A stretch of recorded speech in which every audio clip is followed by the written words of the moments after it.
वो देने वाला व्यक्ति गलत है ना, उसने दूसरी दे दी थी, घर जाके आधी गोली खा लेना ही बोला, तो उसने औरत ने आधी गोली खाई, 2 मिनट में उल्टी हुई, वहाँ से लेके आ रहे थे अस्पताल, आते आते ख़त्म हो गए। उसने दवाई दे दी, घर पे जाके मैंने आधी खिलाना बोला, उसको आधी खिला देना, आधी खिला दी, 15 मिनट में ख़त्म। स्टाफ के द्वारा जो दवाई दी, इन्होंने जो पॉइजन दिया थी, जो अनाज में डालने की दवाई दे दी, तो उससे उनकी आधे घंटे बाद उनकी मृत्यु हो गई।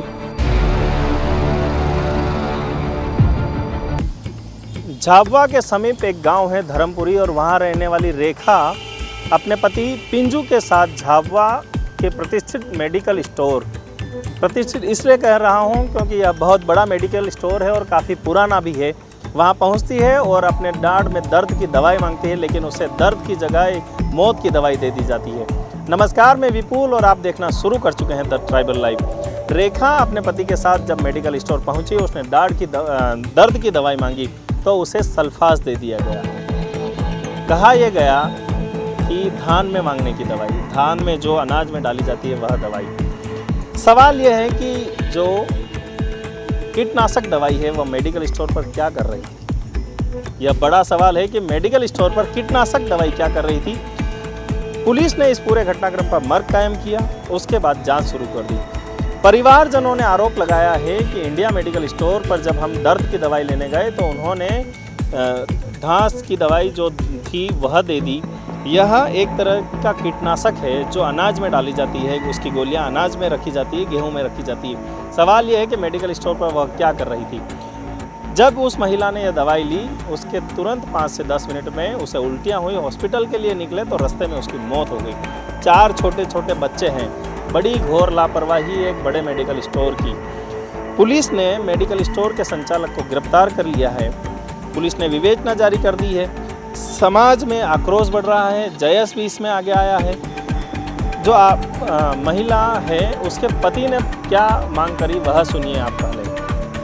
मैं सर गया था ये दवाई लेने ले मनोज सेठ के यहाँ, तो मेरे इंडिया मेडिकल, तो यहाँ से मैं तो उसने दवाई ली, ये दाढ़ दुख रही थी, हाँ, तो उसने ले ली, 60 रुपये भी लिया। उसके बाद में उसने दवाई दे दी, घर पे जाके मैंने आधी खिलाना बोला, उसने आधी खिला देना, तो आधी खिला दी, 15 मिनट में ख़त्म। ये दवा खाने में लाया, मतलब वहाँ घबराहट हो गई, घबराहट उल्टी हो गई रास्ते में। हाँ। क्या नाम आपका? पिंजू। महिला के पति के साथ जो गांव से लोग आए उन्होंने क्या कहा वह सुनिए।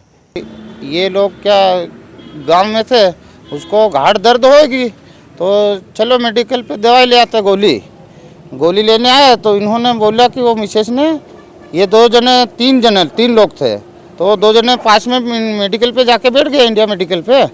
तो वहाँ औरत गई लेने, ये घाट दुख रही है सेठ, मेरे को गोली दे दो, तो वो घाट की गोली नहीं दी, दूसरी गोली दे दी हूँ। वो देने वाला व्यक्ति गलत है ना, उसने दूसरी दे दी थी, घर जाके आधी गोली खा लेना ही बोला, तो उसने औरत ने आधी गोली खाई, 2 मिनट में उल्टी हुई, वहाँ से लेके आ रहे थे अस्पताल, आते आते ख़त्म हो गए। अब क्या मांगे आप? ये मांग है कि ऐसे व्यक्ति को सजा देनी चाहिए, और क्या मांगे। हाँ, कालू मेड़ा, हाँ, FR होनी चाहिए और 302 की धारा लगनी चाहिए, यही मांग है, बाकी क्या करें। और ऐसे मेडिकल पे कोई अनपढ़ कोई ऐसे रखे ही नहीं, ऐसे कई लोग मार गए होंगे। मतलब मेडिकल पे कोई भी दवाई लेने जाते मेडिकल पे जाते कि कोई कोर्स करा हुआ रखना चाहिए, कोई अच्छा व्यक्ति रखना चाहिए ना। घाड़ की मांगी दे दी, जहर नहीं गोली वाली मार दे दी हूँ भैया ने, है कि नहीं, मार दी गई हूँ, मर्डर करा गया समझ लो। ऐसे कई लोग मारे गए होंगे सर। सबकी यह मांग है कि जो मेडिकल स्टोर हैं उस पर कार्रवाई की जाए। पता नहीं अनगिनत कितने लोगों को गलत तरीके से दवाई दी जाती है। सवाल ये है कि जिस तरह से मेडिकल स्टोर का संचालक यह कह रहा है कि उसके यहाँ काम करने वाली जो लड़की है उसने वो दवाई दे दी, सुनने में ध्यान नहीं रहा होगा। जो दवाई है वो मैं अपने घर की में अनाज में रखने के लिए लेकर इंदौर से आया था, और मुझसे जब उस लड़की ने मांगी तो मैंने दे दी। कितनी बड़ी लापरवाही है। इसे लेकर जयेश भी आक्रामक है। क्या कहा जयेश जिला अध्यक्ष विजय ने वह सुनिए। कल की घटना है। कल हमारे समाज की आदिवासी महिला भाई इंडिया मेडिकल थानलागढ़ पे जो स्थित इंडिया मेडिकल है, मनोज बाबेल की जो मेडिकल है, वहाँ पे गए, तो वहाँ पे उन्होंने दाढ़ की दवाई मांगने गई, लेकिन वहाँ पे किसी स्टाफ के द्वारा जो दवाई दी इन्होंने, जो पॉइजन दे दिया, जो अनाज में डालने की दवाई दे दी, तो इससे उनकी आधे घंटे बाद उनकी मृत्यु हो गई। तो मेरा प्रशासन से यही मांग है, सबसे पहले तो इस मेडिकल ओनर पे 302 की धारा के अंतर्गत उसमें कायमी होना चाहिए। इसके बाद मेडिकल लाइसेंस लाइसेंस निरस्त होना चाहिए। इसके बाद अगर कार्रवाई नहीं होती है तो फिर आंदोलन करेंगे हम लोग, क्योंकि हमारे आदिवासी महिलाओं के साथ अत्याचार हो रहा है। देखो हमेशा आप देखो झाबुआ जिले में बिना में डॉक्टर की पर्ची के बिना पहली बात तो दवाई देना नहीं चाहिए। सभी मेडिकल स्टाफ को, मेडिकल ओनरों से भी कहना चाहता हूँ, क्योंकि बिना डॉक्टर की पर्ची के बिना नहीं देना चाहिए कभी भी। अब अगर तुम दे भी रहे वहाँ पे स्टाफ रखो भी तो थोड़ा मतलब ये पढ़ा लिखा आदमी समझदार होना चाहिए, जो यहाँ हाँ कोर्स करा हुआ वो आदमी होना चाहिए। आप लोग यहाँ पे हमारे लोगों के साथ देखो, आज ये महिला जानबूझ के हमारा दिया, अब देखना चाहिए। मैं प्रशासन से और आपके माध्यम से प्रशासन से यही मांग करना, अगर 302 नहीं लगती है और इन पर इसका लाइसेंस निरस्त नहीं होता है तो हम लोग कल धरना प्रदर्शन करने पर झाबुआ नगर बंद करवाएंगे, चाहे उसके लिए हमको आंदोलन करना पड़े, उसके लिए कुछ भी करना पड़े। खबर बनाए जाने तक शॉर्ट पीएम रिपोर्ट आ गई थी और शॉर्ट पीएम रिपोर्ट में भी यह आया है कि महिला की मौत जहरीली कुछ वस्तु खाने से हुई है। इस पर झाबुआ एसपी ने क्या कहा वह सुनिए। जी हाँ, बिल्कुल। आज सुबह हमारे झाबुआ ज़िले के थाना कोतवाली में एक मर्ग प्रकरण पंजीबद्ध हुआ है, जिसमें रेखा पति पिंजू, जो धर्मपुरी की रहने वाली है, उम्र लगभग 32 वर्ष के आसपास है, ये सूचना प्राप्त हुई थि कि उसने कोई जहरीली वस्तु खा ली है जिससे उसकी मृत्यु हो गई है। बाद में उसके पति के बयान लिए गए तो उसके पति ने अपने बयान में बताया कि उसकी पत्नी के दाढ़ में कुछ दर्द हो रहा था, तो उसने यहाँ पर झाबुआ में जो एक इंडिया मेडिकल स्टोर है वहाँ से दाढ़ में दर्द की दवा ली थी। उसको खाने के बाद ही उसकी मृत्यु हो गई है। अभी उसका पीएम हो गया है। डॉक्टर्स द्वारा, जो जिला अस्पताल के डॉक्टर्स द्वारा शॉर्ट पीएम रिपोर्ट भी टीआई कोतवाली को प्रदान कर दी गई है। उसमें पाया गया है कि उसने कोई ऐसी दवा, जहरीली दवा खा ली थी, जो जांच में, मर्ग जांच में ये भी आया कि ये जहरीली दवा जो भी थी वो उस दुकान से खरीदी हुई थी। मैंने थाना कोतवाली झाबुआ द्वारा इसमें मर्ग पंजीबद्ध करके, अब चूँकि पीएम रिपोर्ट प्राप्त हो गई है, इसमें धारा 105 बीएनएस के तहत इसमें अपराध पंजीबद्ध किया जा रहा है और जल्द ही आरोपियों के विरुद्ध कार्रवाई की जाएगी।